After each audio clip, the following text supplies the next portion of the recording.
Hey everybody, this is Rustin with Metalholic Magazine and Mojo Radio and The Examiner, and with us tonight, Jim Müller of Kissin Dynamite, Germany's young Teutonic Titans. Welcome. Yeah, thanks a lot, dude.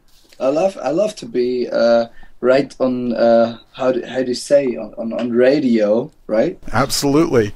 On radio in America. I love America. Anyways, nice to meet you. I'm all right.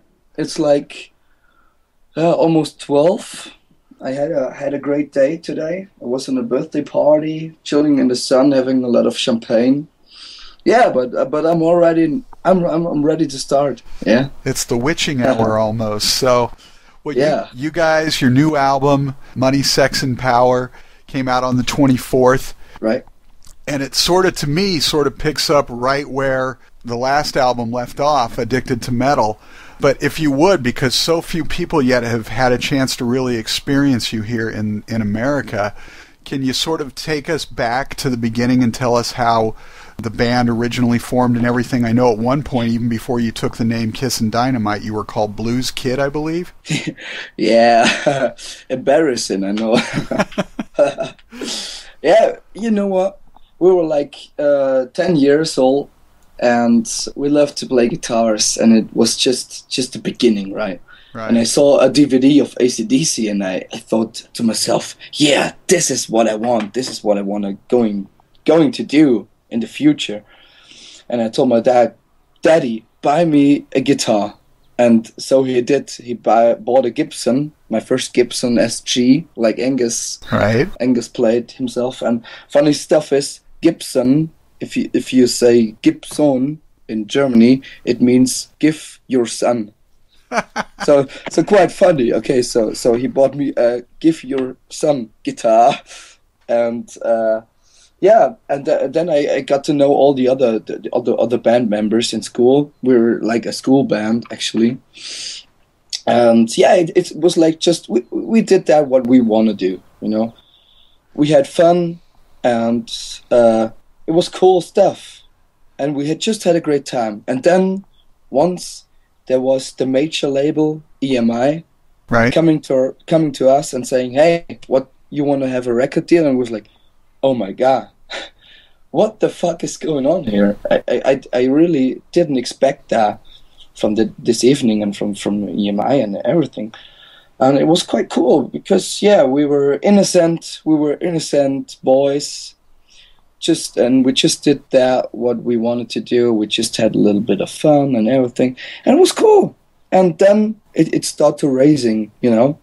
Right. No, you don't say raising, you say grows, right? It grows and grows and grows, and there you are. Now there's number 3 album, and fuck, I don't even realize it actually. Right. Because I just have fun with what I'm doing, and cool that I'm now having an interview with a guy from America. Never expect that. Well, I mean, you come out of a country, Germany, that's got a wealth of bands that have really made a name for themselves over the years. Scorpions, who are getting ready to retire, of course, Accept, and then of course. And I just blanked, but Udo on his own. But who was I going to say? God, I totally blanked. 3 right off the top of my head, and I just blanked and everything. That's what you get after a long day at work. But Germany has been renowned for some great metal bands over the years, and you guys have really sort of, your sound and style have picked up that torch and are continuing to move it forward. And it's ironic because on your last album, Udo Dirkschneider actually sang on the title track, Addicted to Metal. How did that come about that you got him involved in the project? That's a cool story, because we were meeting at Banger Head Festival. It's like a festival, it's from my hometown, like 10 kilometers or something. Right. And we were playing there, and I was standing on stage having a really great time, like a fucking awesome adrenaline show. And I was looking on my right side, and there was standing Udo on the part of the stage where the band can see you, but the crowd don't see you. You know what I mean? Right. he was standing just on stage, but on the really side of it. And I was like, okay, oh my fucking god, Udo Duke Snyder is watching me. I gotta concentrate. Okay, now it's C, now it's D, now it's a G major accord, whatever. And after the show, we were sitting backstage with him, drinking some beers and having some wine, and we were talking like, hey, you know, it was just like talking to an old friend, you know, because he's so grounded. Actually, he's so grounded that you really think it's your best friend. And so we had the idea to be on tour together. Right. And we were on tour actually, like 5 months back then. So in December, and on this tour we had the idea to have a little guest appearance of him. And you know, we're kind of some, I don't want to say psycho guys, but kind of special guys, so to speak. We're always we say what we want, and fuck, we made it. We asked him, and he said yes, cool. And he's like a grandfather of the band. Let's say father, because grandfather is fucking old, right? So he's kind of a father to us. I mean, I'm online in Skype, and give me five seconds, and he asked me what's going on with the band. We also invited to go on holidays with him, so he's really like a father already. Right, he's living over in Portugal these days, I believe. So, yeah. But Primal Fear, that was the other band I was going to say. Primal Fear and Halloween. Yeah, it came to me. So. But now you guys, when you read the bio for you guys, it talks about bands like Motley Crue, Whitesnake, AC/DC, and Guns N' Roses. But I hear a lot more of like Accept in your sound and stuff like that. How do you feel that you guys come across? Well, let me put it like that. The first 2 albums were kind of like finding ourselves. Mm-hmm. We just wrote songs what we wanted to play live. Like, hey, let's do an AC/DC song. So we did I Hate Hip Hop. Hey, let's do a power metal song. So we did Steel of Swabia, and so on. And on Addicted to Metal, we are searching for the heaviness, right? It was kind of a heavy album, explaining to the others, and. On the album number 3, we were like talking a lot about music before we were writing it. Mm-hmm. So we were thinking about what, you know, it's typical in a band. There is some point you gotta ask yourself, what are you, and what you wanna show to the others, to the crowd, to the whatever. And what is Kissin Dynamite? And we were listening to thousands of bands and songs and explaining what this riff is Kissin Dynamite, and this atmosphere is Kissin Dynamite. And to put it all in a nutshell, we were like going, Kissin Dynamite is Motley Crue meets Accept. So American sleaze glam stuff like Motley, Aerosmith, Skid Row, Guns N' Roses meets the German, or let's say European, heavy metal like Judas Priest, Accept, and UDO. Right. And I think it's kind of a special thing because no one did that before. Like there are some bands who get close, but like Crash Diet. I will say Crash Diet is quite near. But they're still more punk than we are. Yeah, and as you said before, we keep the torch up of sleaze rock because we're quite sleazy. Let's say we look much more sleazier than we are actually. But I think you can't put a band today in a group like this is heavy metal and this is rock and this is hard rock. Fuck it, man. There are so many bands and so much influences. So let's say the style is Kissin Dynamite style. Right. Well, it's hard. It's hard to do that because I mean, it's like everything has become so melded into each other. It's just this. Yeah. It's just rock and roll. It's great rock and roll, and everybody's so busy trying to put labels on it and everything. So the new album, then, it does have, it's sort of gotten away a little more from the power metal and more into the a little bit more of that 80s Los Angeles hair metal thing, without giving up the power that comes from what you were doing on Addicted to Metal. So yeah, sure. I think that's quite special because often some sleaze songs, like let's say Same Old Situation, don't have that power, but we have the choruses of Same Old Situation combined with heavy metal riff like Painkiller. You know what I mean? Right. It's like a big chorus. Same old to do it. And you have a guitar riff on it like like fucking in your face. So it's sort of like glam metal with balls.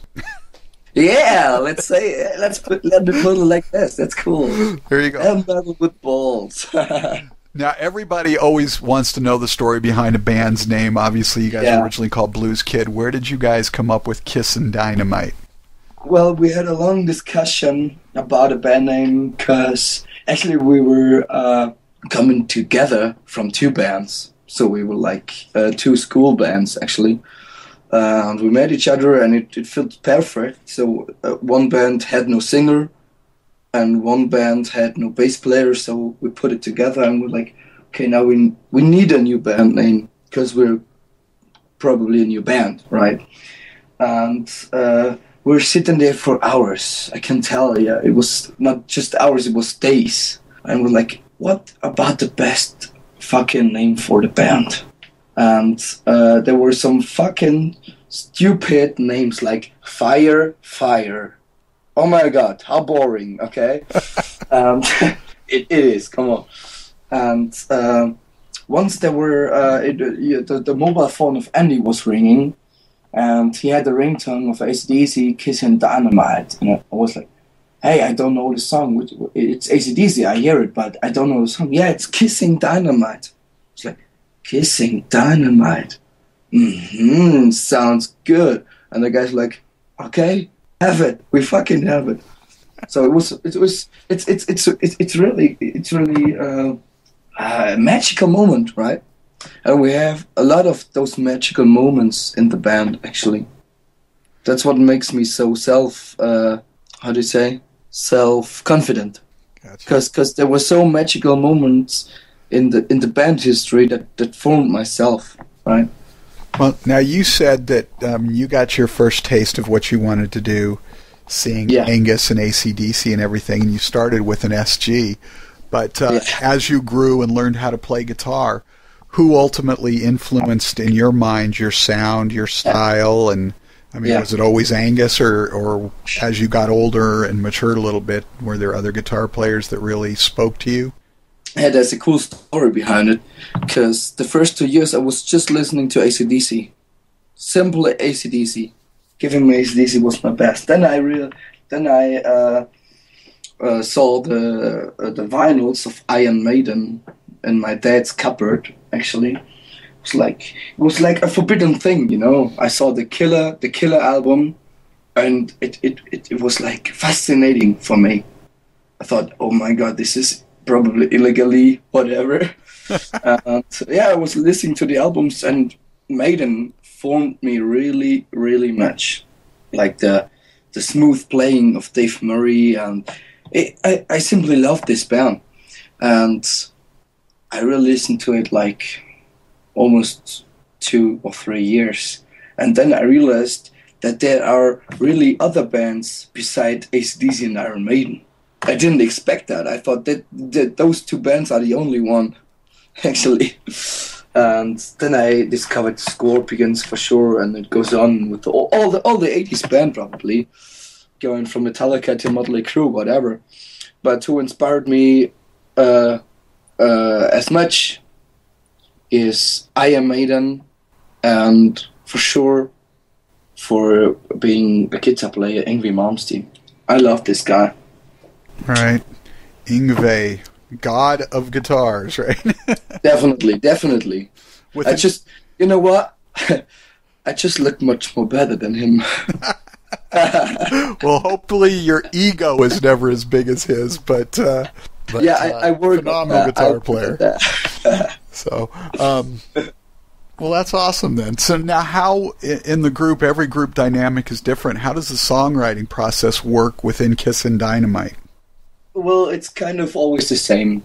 We write ideas. We don't write songs. We write ideas. So one got a riff, one got a cool chorus, one got a cool hook line, whatever. And then there's a time where we all sit together and have those songwriting sessions. And we wrote it together with our producer. We sit together in one room and putting all the ideas together to get a good song for it. And the good idea about that is you get a lot of influences. It don't get boring. And the cool thing is we have our own, studio. So we don't have to go to studio to record the album into 10 days. We go to the studio with rough demos, actually.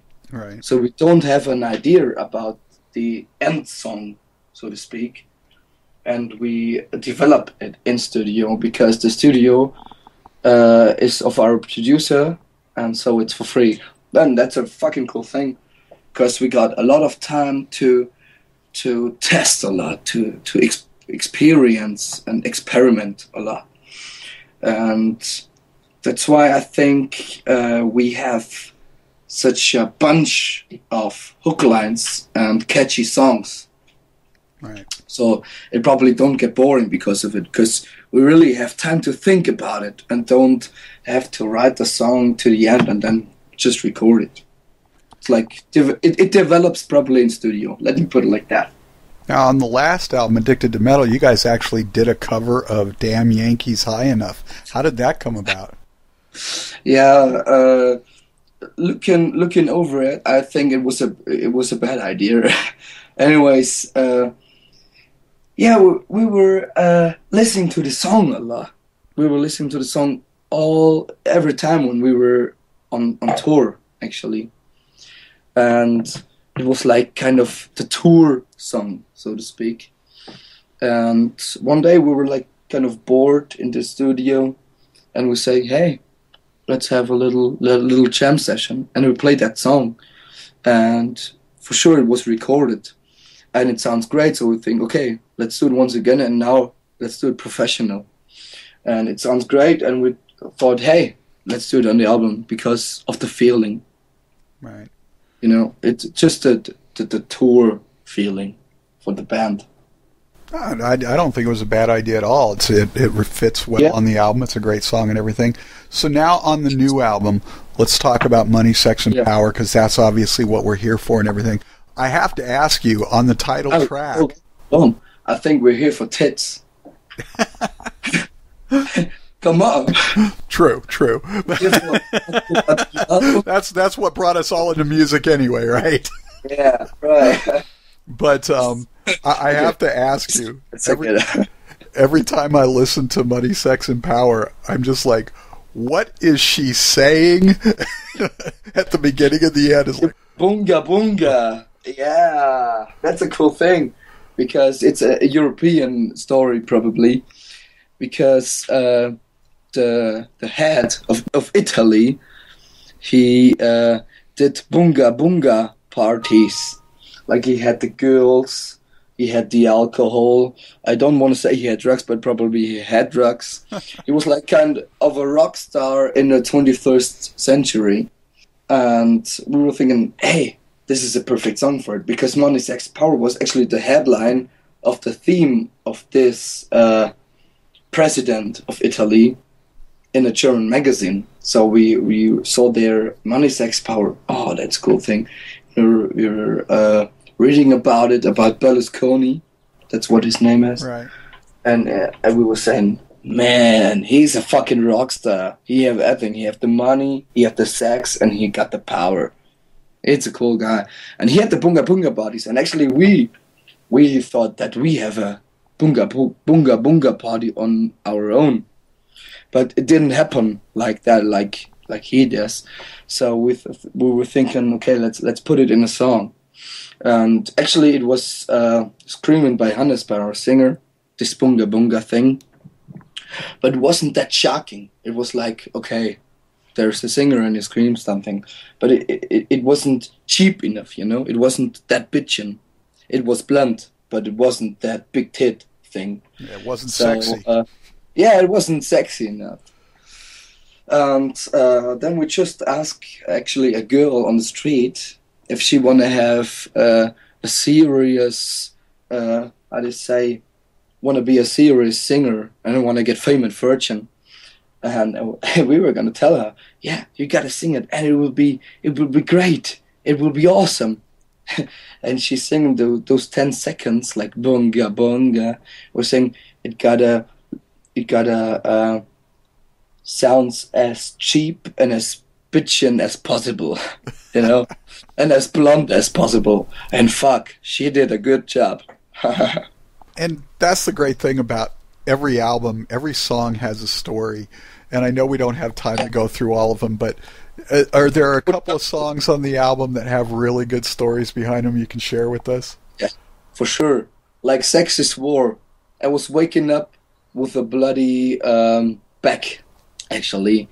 The hotel bed was completely red, completely full of blood. I was saying to the other band that they were coming in, I was like, what's going on here? I was like, you know, guys, sex is war. And I still, and everywhere on my fucking body, there are the scars, actually, of all my girls. I see it every day when I look into the mirror and on myself. And fuck, it is like that. When sex isn't war, it's boring. So I love it. I'm kind of a sadistic guy, actually. Clearly. Yeah. And my girl is too. Nice. So, what other ones you got for us? One more story. Let's think about what are the other songs of the album. Like, I mean, you got some interesting names on there. Dinosaurs Are Still Alive, Sleaze Deluxe, Ego Shooter. Yeah, Dinosaurs Are Still Alive is probably about all the heroes, you know. About UDO, about Accept, and for sure about all the great guys who still do it. Who still do it today. And Absolutely. You don't fucking think about it because they are like other guys in this age are in the, how do you say, okay, let's say grave, whatever. But 6 Feet Under is actually about saying, don't fear the death. Live for today, because when you fear it, it's a fucking thing, because maybe death is something good, and we don't know. So let's see what the future happens. If it's bad, okay, fucking it's bad. If you don't realize it, you don't realize it. But if it's good, you fucking won, right? And 6 Feet Under we wrote actually with a totally hangover.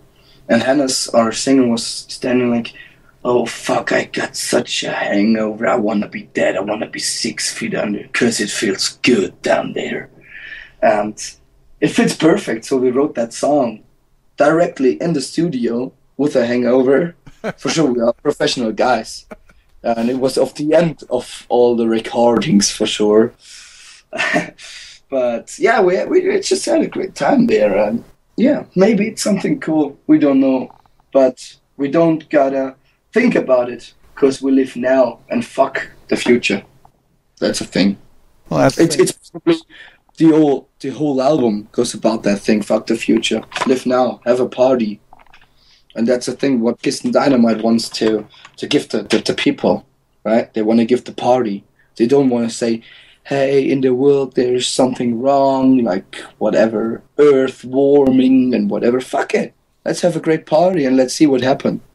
That's the point. If you're busy worrying about dying, you're not living anyway, so... All right. So before we leave, we'll go back to the beginning. You started with AC/DC, and even though your father tried to hide it from you, Iron Maiden. If you guys were to ever cover an AC/DC or an Iron Maiden song, which one do you think you'd pick? Oh, actually, we covered a lot because we were a cover band back then. For sure, everybody starts as a cover band with being 10 years old. But okay, so let's have an AC/DC song. You Shook Me All Night Long for sure, because it's kind of a life philosophy, right? Right. You Shook Me All Night Long, baby. Oh my God! I just watched live at River Plate like 2 hours before. Oh my God! Awesome song. And when I gotta choose Maiden, okay, that's really difficult because they got many great songs and many great solos. But I probably would choose Number of the Beast. The classic, the one that put them on the map. Yeah, boring, I know, but I choose the classic one. That's right. All right. There's something why it's classic, isn't it?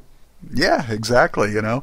So is there any chance we're going to get you guys over here to the States anytime soon for a tour, or is that still down the road? Also, for the tours, there's nothing planned actually at the moment because we just have a lot to do in European actually at the moment, or this year, let's say this year. But I hope I get there as soon as possible, and probably some of the listeners will meet me in Los Angeles. I don't know. I'm there in my holidays, having a great time on Sunset Strip and meeting some good friends I know over there. But I hope I can go there as soon as possible, and you can make it happen, because if you buy the album, we are growing big in USA, and we're coming to us and give you a bitchin' show. Let me put it like that. Absolutely. Money, Sex, and Power, the new album by Kissin Dynamite. The previous two are awesome too, Steel of Swabia and Addicted to Metal. You should have all three in your collection. You guys need to make a DVD. At least we could see you live until you can get over here. But I mean, we got a lot of video blogs actually going on, and we always have a live scene in those video blogs. But I know it's not the same, but it's better than nothing. But gives you a taste. The live DVD will come as soon as possible, I promise. Awesome, Jim. Thanks so much. The new album is phenomenal. We look forward to talking with you guys again soon. We got to do this more often. Spread the word of the Dynamite. And we appreciate you taking the time. I know it's the witching hour over there. I'll let you go get your beauty sleep and get your back torn up again. No problem. Dude, I love my job. It's a rough life, isn't it? Yeah. It is fantastic. I love it. Living the life you were born to live. Jim, thanks again so much. And we're going to head out here with Money, Sex, and Power from the new Kissin Dynamite album. Make sure you pick it up. No problem. And hopefully see you soon. You got it. Bye. Perfect. Bye-bye.